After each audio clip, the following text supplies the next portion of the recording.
Picture this. A father cradles his newborn daughter in his massive hands. She is perfect, innocent. Her tiny fingers reach toward his face with complete trust. And then, without hesitation, he opens his mouth and swallows her alive. This isn't some twisted horror film. This is Kronos, ruler of the universe, king of the Titans, the most powerful being in all existence. And what he did to his own children is so disturbing, so unthinkable, that it would make your darkest nightmares seem like children's fairy tales. But here is what will shock you to your core. He wasn't born evil. He wasn't some sadistic monster who enjoyed causing pain. Kronos was a father who loved his children deeply, a ruler who had created paradise itself. And that love, twisted by prophecy and fear, drove him to commit acts so horrific that they still echo through eternity. You think you know this story, don't you? You think this is just another tale about a cruel god who ate babies because he was hungry for power. But the truth is infinitely more disturbing than anything your mind has conjured up. Because Kronos didn't start as a cannibal king. He didn't begin as a child, devouring monster. He started as the greatest hero the universe had ever known. A liberator, a revolutionary, a son who risked everything to save his family from unimaginable suffering. And it was that very heroism that would ultimately destroy him. Let me paint you a picture of the world before Kronos rose to power. Imagine a universe where freedom doesn't exist, where children are threats to be eliminated the moment they're born. This was the realm of Uranus, Kronos' father. When his wife Gaia gave birth to their children, Uranus looked upon them with terror. They were too powerful, too threatening to his rule. So what did he do? He shoved them back into Gaia's womb. The Cyclopes, the Hecaton chairs, the mighty Titans, all buried alive, never to see sunlight. For eons, this continued. Gaia screamed in pain as her children writhed within her. Uranus ignored her pleas. But among all these imprisoned children, one stood apart. Kronos, the youngest Titan, the most cunning. While his brothers accepted their fate, Kronos refused. He spent centuries planning, waiting. And when Gaia pressed an adamantine sickle into his hands, Kronos didn't hesitate. The night Kronos confronted his father became legendary. Uranus descended to embrace Gaia, unaware that his son was hiding in the shadows. Kronos waited for the perfect moment, then struck with absolute certainty. What happened next sent ripples through reality itself. Kronos castrated his father with the sickle, ending his reign forever. From Uranus's spilled blood, new life emerged. The Furies, the giants, the nymphs. With Uranus defeated, Kronos stood victorious. He had done the impossible, freed all creation from tyranny, and so began the golden age of Kronos. Imagine a world without war, suffering, or death. Under Kronos' rule, humans lived alongside gods as equals. No hunger, no disease, no conflict. Mortals lived for centuries in perfect health. Kronos married his sister Rhea, and together they created paradise. For 1,000 years, this peace endured, where Uranus had ruled through fear. Kronos governed through love. He dreamed constantly of becoming a father, teaching his children justice and mercy, watching them grow into beings who would help maintain the golden age forever. But fate has a twisted sense of irony. The prophecy came without warning, delivered by Gaia herself. She appeared before him in his crystal palace, her face etched with sorrow. "My child," she said, "I have seen the future. Just as you overthrew your father, so too will one of your children overthrow you. The cycle cannot be broken." Kronos felt the words hit him like a physical blow. Everything he had built would be destroyed by his own offspring. "Which child?" he demanded. "When? How can I prevent it?" But Gaia's answer chilled him. "I cannot say which child, for fate has not decided. I cannot say when, for time is uncertain. And I cannot tell you how to prevent it. For prophecies spoken by the earth, mother cannot be undone." For the first time since defeating Uranus, Kronos felt true fear, not of death, but of losing everything meaningful. Faced with this choice, Kronos had two paths: trust in love, or choose the path of fear and control. In that moment of terror, Kronos made his choice. And it was the wrong one now. Imagine you are Kronos. You've just been told that everything you've built, everything you've fought for, will be destroyed by your own flesh and blood. Your child will do to you what you did to your father. What would you do? Most fathers would try to break the cycle. They'd raise their children with love, hoping to change fate itself. But Kronos had seen too much violence. He had committed too much brutality. He couldn't imagine any other way. Picture Rhea's face when Hestia was born. After 9 months of anticipation, she held her perfect daughter, a goddess destined to protect home and family. "Look what we've created," she whispered to Kronos, tears of joy streaming down her face. But when Kronos looked at Hestia, he didn't see beauty, he saw the prophecy. All he could hear were Gaia's words.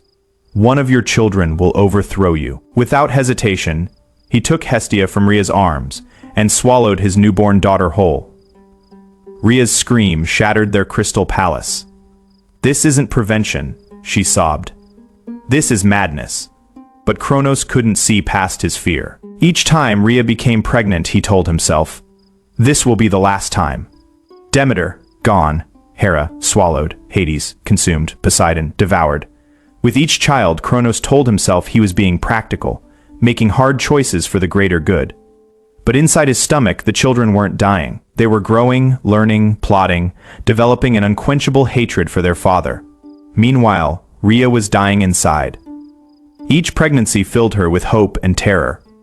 By the time she was pregnant with Zeus, she had reached her breaking point.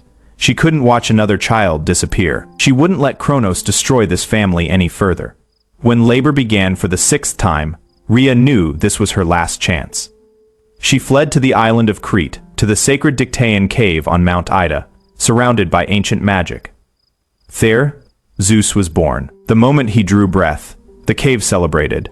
Springs burst from walls, trees sprouted fruit, bees offered honey. But time was short. Working quickly, Rhea found a stone the size of a newborn god and wrapped it in swaddling clothes. When Kronos arrived demanding the baby, she presented the bundle. Without looking, without checking, the mighty Titan swallowed what he thought was his son. As the stone settled beside his 5 living children, Kronos smiled. Finally, the prophecy is fulfilled. My rule is secure forever. He was catastrophically wrong. While Kronos celebrated, Zeus grew in secret. The curates trained him in warfare. Nymphs taught him wisdom. His most important teacher was Metis, the Titaness of cunning. Your father's mistake, Metis explained, was believing fear could prevent fate. You must learn a different way. Under her guidance, Zeus learned not just how to fight, but how to think. How to turn prophecy from curse into gift. When Zeus finally learned the truth about his siblings, his rage shook mountains and boiled seas. But alongside rage was love for siblings he'd never met, compassion for his mother's suffering, and determination to break the cycle. When Zeus left Crete to confront his father, he didn't go as a son seeking revenge. He went as a liberator. The confrontation between Zeus and Kronos wasn't just a battle between father and son. It was a clash between 2 completely different philosophies of power, 2 visions of what it means to rule, 2 interpretations of destiny itself. Zeus didn't arrive with armies or fanfare. He came alone to his father's palace, disguised as a simple cupbearer. Kronos, now bloated and paranoid, after centuries of ruling through fear, didn't even recognize his own son. "Wine," Kronos commanded, not bothering to look up from his throne. "Of course, my lord," Zeus replied, his voice calm and respectful. But the goblet he presented contained far more than wine. Metis had helped him prepare a special mixture, an emetic so powerful that it could force even a titan to vomit up everything he had ever consumed. The moment Kronos drank it, his face contorted in agony. His massive body convulsed as the potion worked its way through his system. And then, in the most dramatically satisfying moment in mythological history, the mighty king of the Titans began to vomit up his own children. The first thing that came up was the stone, the same rock that Rhea had tricked him into swallowing years earlier. It struck the palace floor with such force that it shattered into 1,000 pieces. Then came the gods themselves, alive and furious after their long imprisonment. Poseidon emerged first, his eyes blazing with oceanic fury. The god of the sea had spent decades planning his revenge, and now he was free to unleash it.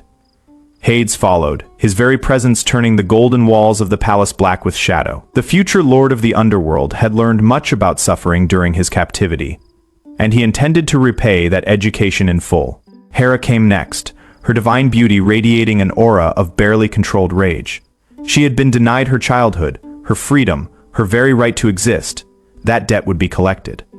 Demeter emerged with flowers blooming in her wake, but these were poisonous blossoms, beautiful and deadly. The goddess of harvest had learned that growth and destruction were two sides of the same coin. Finally came Hestia, the eldest and perhaps the most changed by their ordeal. The goddess of home and hearth had become something harder during her imprisonment, a protector who would never again allow families to be torn apart. For a moment, the reunited siblings simply stared at each other, hardly believing they were free. Then they turned their attention to Kronos, who was struggling to comprehend what had just happened. "My children," he gasped, still not understanding the full scope of his downfall. How are you here?" "We never left," Zeus replied, stepping forward to reveal his true identity.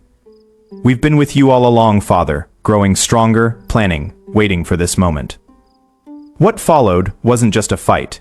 It was a war that literally shook the foundations of reality. The Titanomachy, as it came to be known, lasted for 10 brutal years and involved every divine being in existence. On one side stood the Titans, led by Kronos and armed with the raw power that had ruled the cosmos since its creation.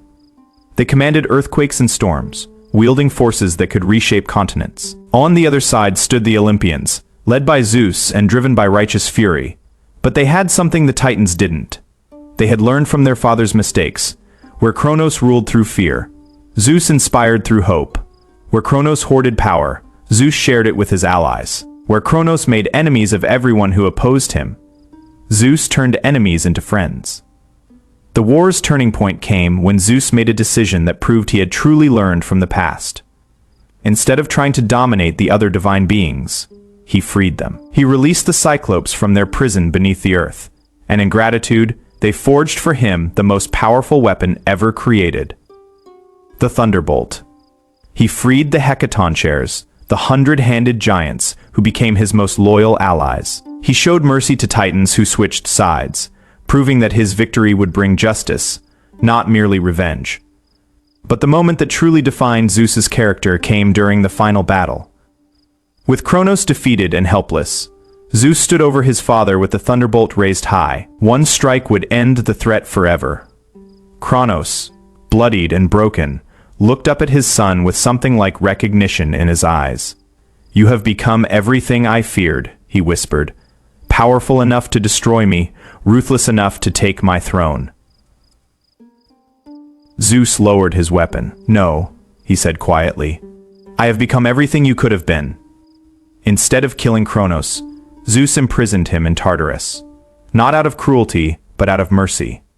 The cycle of patricide would end with him. The victory celebration that followed lasted for years. Gods danced, mortals sang. The very cosmos seemed to exhale in relief. But Zeus knew his real work was just beginning. The question facing him now wasn't how to defeat his enemies, but how to avoid becoming like them. How to be the father Kronos never was. How to break a cycle that had defined divine rule since the beginning of time. And in that moment, standing among his freed siblings and surveying the cosmos he now ruled, Zeus made a promise that would echo through eternity. His children would never fear their father. They would never doubt his love, and they would never, ever be devoured by his paranoia. It was a promise he would keep, even when prophecy once again threatened everything he had built. Because Zeus had learned the most important lesson of all: the future isn't something to be feared and controlled. It is something to be trusted and embraced. Zeus did become a father himself. Many times over, when the oracle delivered a prophecy that one of his children would overthrow him, Zeus faced the exact same choice. But this time was different. Instead of devouring his children, Zeus chose trust. When Athena threatened to be born from his skull, he embraced it. When Hercules showed incredible strength, Zeus saw a hero, not a threat. Yes, Zeus made mistakes. He was unfaithful, sometimes cruel, had a temper that shook heavens. But he never let prophecy drive him to madness. And because of that choice, his reign became eternal. But here is what haunts this story. Would any of us faced with the same choice have acted differently? Imagine you've built everything you dreamed of, created peace and happiness for countless souls. Then someone tells you that your children will destroy it all. Not maybe, definitely. What would you do? Kronos thought he was being practical. Making the hard choice. He thought he was saving the universe. Instead, he created the future he was trying to prevent. Because prophecies don't predict the future. They create it.